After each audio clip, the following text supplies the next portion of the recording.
All right, let's talk about this a bit more in detail. And joining me now is Rusif Huseynov in Baku, Azerbaijan. He's the co-founder and chairman of the think tank Topchubashov. Welcome to the programme. So we've been hearing there from my colleague Orbay about obviously Russia's recent setbacks in Ukraine, and he's been putting that question there. Is Russia losing its hold there on the Caucasus region and its ability to provide a collective defence there? Thanks for having me. A very good analysis indeed. The successful Ukrainian counteroffensive in the recent weeks have obviously aggravated the situation for the Russian military in the theater of war. This humiliating defeat and runaway have seriously affected the geopolitical weight of Russia as well, because the Russians would always proudly state to have one of the two most powerful armies in the world, but apparently these claims are sinking in the Ukrainian steppes now. The Kremlin's attempts to consolidate the support of its former allies within the CSTO have also failed, we can say. It's Belarus who provides this ground for the Russian military invasion, and Armenia, which mostly helps the Russians evade Western sanctions. So it's economic support mostly. The Central Asian allies are reluctant to be seen as Russia's supporters, especially in the context of the Ukraine war. That CSTO has cracks.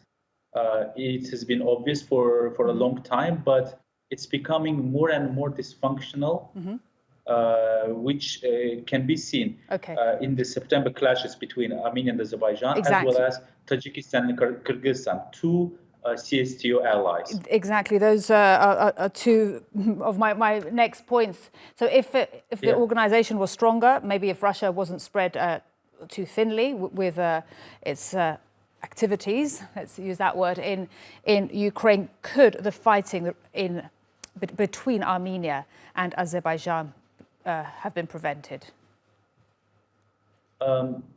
Maybe. Well, that Russia loses its geopolitical weight may be seen in several directions. The recent Armenia-Azerbaijan clashes, some pundits claim, could be a sign of a vacuum of power because of Russia's recent defeats in Ukraine. But as I already stated, the recent border dispute, clashes between Kyrgyzstan and Tajikistan, formerly two allies within CSTO, are also a good sign of dysfunctionality of this organization.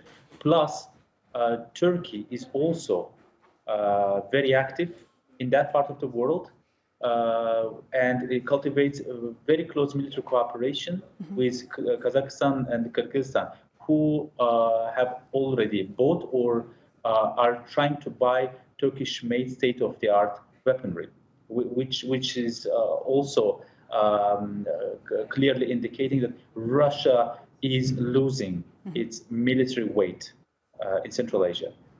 Very important point you make. So what is the solution? How does it get that military weight back, or won't it?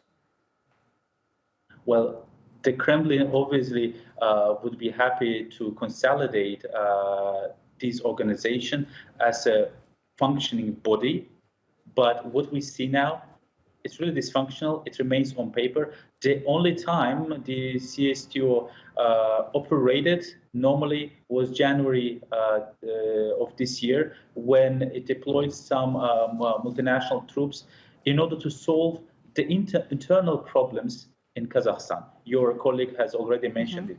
Other than that, CSTO has never been able to react to any major troubles in the neighborhood.